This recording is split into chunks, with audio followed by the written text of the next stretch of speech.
ಪ್ರದೇಶ ಕಾಂಗ್ರೆಸ್ ಸಮಿತಿಯ ಅಧ್ಯಕ್ಷರಾದಂಥ D K Shivakumar ಅವರ ಎಲ್ಲ ಸಚಿವ ಮಿತ್ರರೇ, ಶಾಸಕ ಮಿತ್ರರೇ, ಲೋಕಸಭಾ ಮತ್ತು ರಾಜ್ಯಸಭಾ ಸದಸ್ಯರುಗಳೇ, ಈ ಶಾಸಕರುಗಳೇ, ಪಕ್ಷದ ಮುಖಂಡರುಗಳೇ ಹಾಗೂ ಮಾಧ್ಯಮದ ಸ್ನೇಹಿತರು, ಇವತ್ತು ಮಾಜಿ ಪ್ರಧಾನಮಂತ್ರಿಗಳಾಗಿದ್ದ ಮನಮೋಹನ್ ಸಿಂಗ್ ರವರು ರಾತ್ರಿ ಅವರು ನಿಧನರಾದರು ಅಂತೇಳಿ ನಮ್ಮೆಲ್ಲರಿಗೂ ಕೂಡ ಗೊತ್ತಾಯಿತು.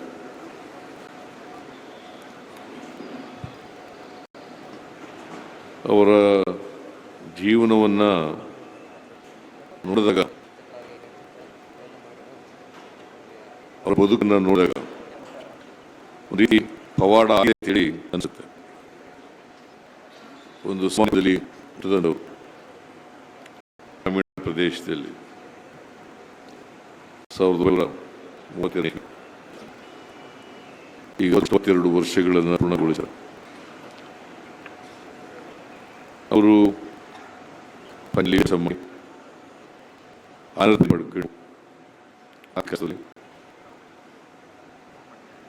ಇದೇ ಗಣಿತ ಒಬ್ಬ ಶ್ರೇಷ್ಠ ಆರ್ಥಿಕರಾಗ್ತಾರೆ.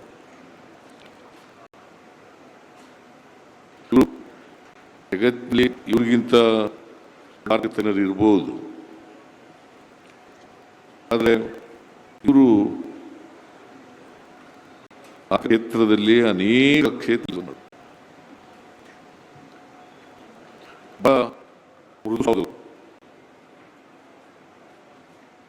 ಬಹಳ ಕಡಿಮೆ ಮಾತಾಡ್ತಾ ಇದ್ರು. ನಾನು ಅನೇಕ ಸಾರಿ ಇವರನ್ನ ಭೇಟಿ ಮಾಡ್ತಕ್ಕಂಥ ಅವಕಾಶ ಸಿಕ್ಕಿತ್ತು ಮತ್ತು ಮುಖ್ಯಮಂತ್ರಿಯನ್ನು ಭೇಟಿ ಮಾಡಿದ ಗೌರವದಿಂದ ನಾವು ಹೇಳ್ಬೇಕಾದ್ರೆ ಬಹಳ ಕೇಳ್ತಾ ಇದ್ರು. ವಿಷಯ ಇಲ್ಲ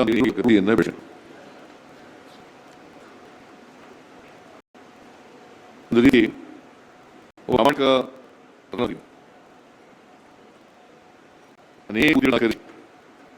ನ್ಯಾಯ ರಾಷ್ಟ್ರ ಅನೇಕ ಸಮಸ್ಯೆಗಳಿಗೆ ಪರಿಹಾರವನ್ನು ಕೊಡ್ತಾರೆ. ಅವರು RBI ಗವರ್ನರಾಗಿ, ನರಸಿಂಹರಾಯರ ಮಂತ್ರಿಮಂಡಲದಲ್ಲಿ ಆರ್ಥಿಕ ಸಚಿವರಾಗಿ, ಆಮೇಲೆ 10 ವರ್ಷಗಳ ಕಾಲ ಪ್ರಧಾನಮಂತ್ರಿ, 2004ರಲ್ಲಿ ಪ್ರಧಾನಮಂತ್ರಿ ಆದರು.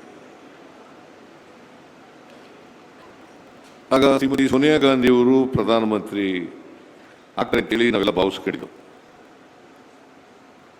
ಶ್ರೀಮತಿ ಸೋನಿಯಾ ಗಾಂಧಿಯವರು ಪ್ರಧಾನಮಂತ್ರಿ ಆಗಲಿಕ್ಕೆ ಬಯಸದೇ ಇದ್ದಾಗ, ಆ ಹುದ್ದೆಗೆ ತ್ಯಾಗ ಮಾಡಿದಾಗ ಶ್ರೀಮತಿ ಸೋನಿಯಾ ಗಾಂಧಿಯವರು ಆರ್ಥಿಕತೆನ ಮನಮೋಹನ್ ಸಿಂಗ್ ಅವರನ್ನು ಆಯ್ಕೆ ಮಾಡ್ತಾರೆ. 10 ವರ್ಷಗಳ ಕಾಲ ಈ ದೇಶವನ್ನು ಮುನ್ನಡೆಸ್ತಕ್ಕಂಥ ಕೆಲಸವನ್ನು ಮಾಡ್ತಾರೆ. ಅವರು ನರಸಿಂಹರಾಯರು ಪ್ರಧಾನಮಂತ್ರಿ ಆಗಿರುವಾಗ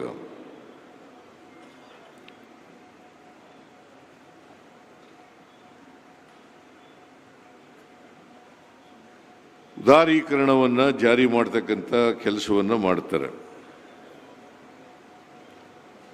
ಆಗ ಭಾರತ ದೇಶ ಆರ್ಥಿಕವಾಗಿ ಸಂಕಷ್ಟ ಪರಿಸ್ಥಿತಿಯಲ್ಲಿತ್ತು.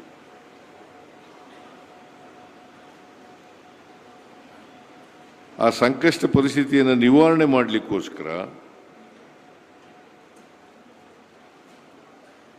ಉದಾರೀಕರಣ, ಖಾಸಗೀಕರಣ ಮಾಡ್ತಕ್ಕಂಥದ್ದು ಭಾಳ ಅಪೋಸ್ ಮಾಡಿರ್ಬೋದು.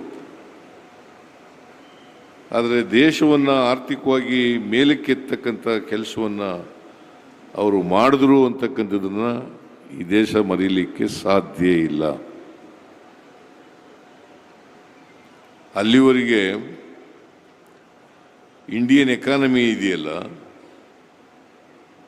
It was not open to world economy.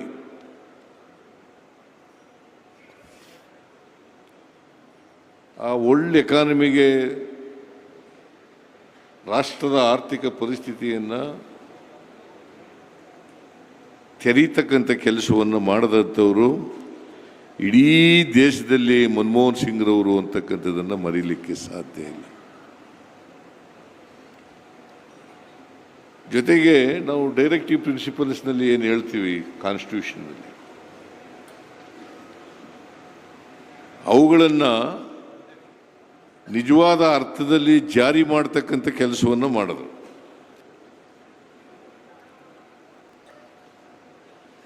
Right to education, right to food, right to work, right to information, ಇವೆಲ್ಲ ಮಾಡಿದ್ದು ಅವರೇನೆ.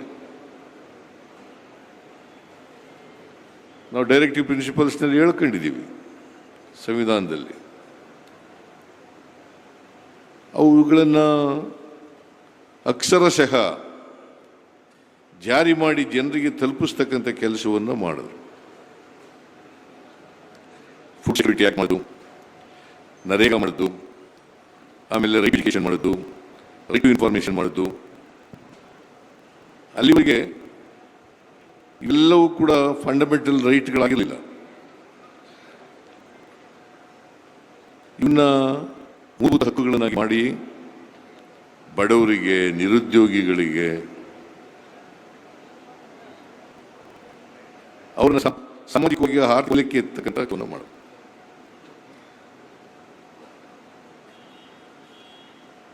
ಒಬ್ಬ ಸುಸಂಸ್ಕೃತ ಸಜ್ಜನ ಮಿತಭಾಷಿ ರಾಜಕಾರಣಿಯನ್ನು ಇವತ್ತು ನಾವು ಕಳ್ಕೊಂಡಿದ್ದೇವೆ. ಇದು ಇಡೀ ದೇಶಕ್ಕೆ ಆದಂಥ ನಷ್ಟ ಅಲ್ಲ, ಇಡೀ ಜಗತ್ತಿಗೆ ಆದಂಥ ನಷ್ಟ, ಆರ್ಥಿಕ ಕ್ಷೇತ್ರಕ್ಕೆ ಆದಂಥ ನಷ್ಟ ಅಂತೇಳಿ ನಾನು ಹೇಳಲಿಕ್ಕೆ ಬಯಸ್ತಾ ಇದ್ದೆ.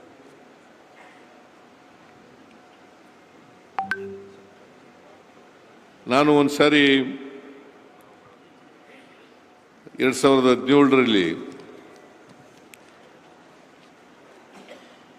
ನಾನು ಮುಖ್ಯಮಂತ್ರಿ ಆಗಿರುವಾಗ ಒಂದು ಡಿಸಿಷನ್ ಮಾಡೋದು. ನಾವು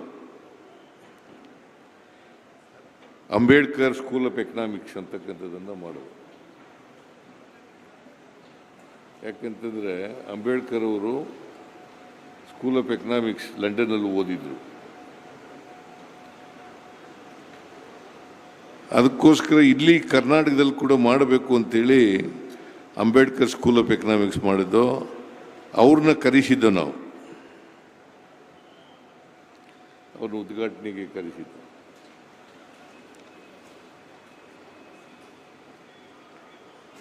ಅದೊಂದು ಪ್ರತಿಷ್ಠಿತ ಸಂಸ್ಥೆ ಕರ್ನಾಟಕದಲ್ಲಿ ನಾವು ಮಾಡಿರ್ತಕ್ಕಂಥದ್ದು. ಆಮೇಲೆ ಇನ್ನೊಂದು ಕರ್ನಾಟಕದ ಆರ್ಥಿಕತೆ ಬಗ್ಗೆ ಇನ್ನೊಂದು ಸಭೆ ಕರೆಸಿದ್ದು.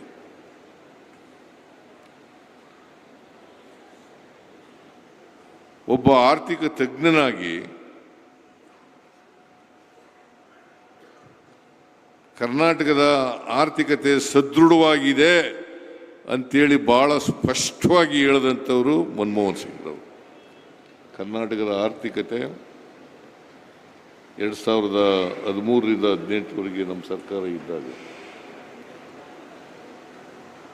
ಕರ್ನಾಟಕದ ಆರ್ಥಿಕತೆ ಭಾಳ ಸದೃಢವಾಗಿದೆ,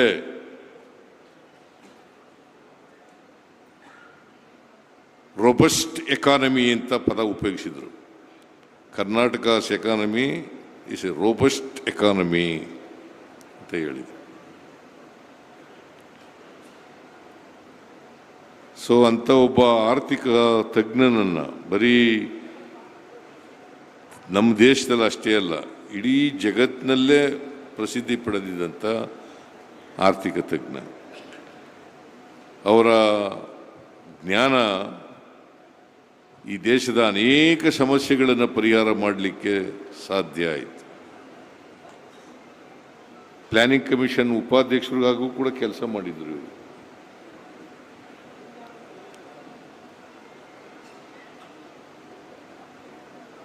ಸೊ ವಿವಿಧ ಹುದ್ದೆಗಳಲ್ಲಿ ಕೆಲಸ ಮಾಡಿ ದೇಶದ ಆರ್ಥಿಕ ಸಾಮಾಜಿಕ ಸಮಸ್ಯೆಗಳನ್ನು ಬಿಡಿಸೋದ್ರಲ್ಲಿ, ಅದಕ್ಕೆ ಪರಿಹಾರ ಕಂಡುಹಿಡ್ಕೊಳ್ಳೋದ್ರಲ್ಲಿ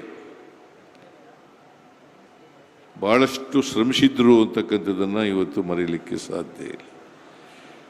ಮತ್ತೆ ನಿಗರ್ವಿ, ಅವ್ರಿಗೆ ಅಧಿಕಾರ ಇದೆ,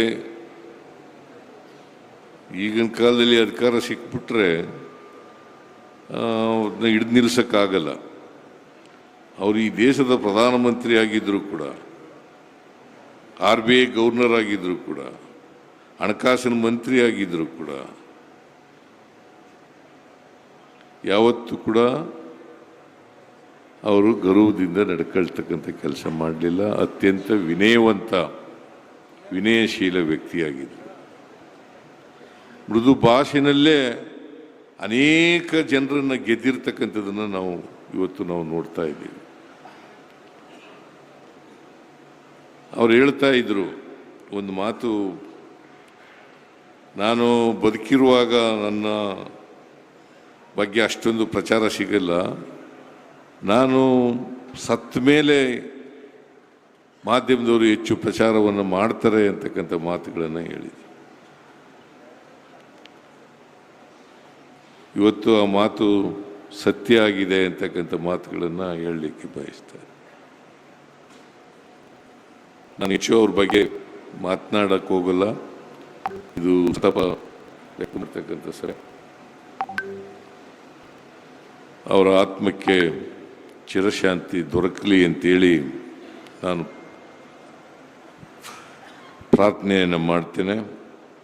ಅವರ ಕುಟುಂಬ ವರ್ಗದವರಿಗೆ ಮತ್ತು ಅವರ ಅಭಿಮಾನಿಗಳಿಗೆ ಅವರ ಸಾವಿನ ದುಃಖವನ್ನು ಭರಿಸ್ತಕ್ಕಂಥ ಶಕ್ತಿ ಕೊಡಲಿ ಅಂತೇಳಿ ದೇವರಲ್ಲಿ ಪ್ರಾರ್ಥನೆ ಮಾಡಿ ಅವರನ್ನು ಸ್ಮರಿಸ್ಕೊಳ್ತಾ ನನ್ನ ಮಾತುಗಳನ್ನು ಮುಗಿಸ್ತೇನೆ. ನಿಮ್ಮೆಲ್ಲರಿಗೂ ನಮಸ್ಕಾರ, ವಂದನೆಗಳು. ಈಗ ತಮ್ಮನ್ನು ಉದ್ದೇಶಿಸಿ KPCCಯ ಅಧ್ಯಕ್ಷರು, ಸಂಘಟನಾ ಚತುರರು, ರಾಜ್ಯ ಉಪಮುಖ್ಯಮಂತ್ರಿಗಳು, ಸಂಘಟನೆಯಲ್ಲಿ ತನಗೆ ತಾನೇ ತೋರಿಸ್ಕೊಂಡಂಥ ಈ ಕಾರ್ಯಕ್ರಮದ ಹೆಸರು ಕೂಡ ದುಡಿದಿದ್ದಂಥ ಮಾನ್ಯ DK ಶಿವಕುಮಾರ್ ಅವರು ಮಾತಾಡ್ತಾರೆ. ಆಮೇಲೆ ಈಗ ನಾನು ಮಾತಾಡ್ತೀನಿ. ಅದಾದ ಮೇಲೆ ಪುಷ್ಪಗುಚ್ಛ ಆಚರಣೆ. ಫಸ್ಟ್ ಮೌನ ಮಾಡ್ಬಿಟ್ಟು ಪುಷ್ಪಗುಚ್ಛ ಮಾಡಿ. ಓಕೆ, ಮೌನಾಚರಣೆ ಆದಮೇಲೆ ಪುಷ್ಪಗುಚ್ಛ.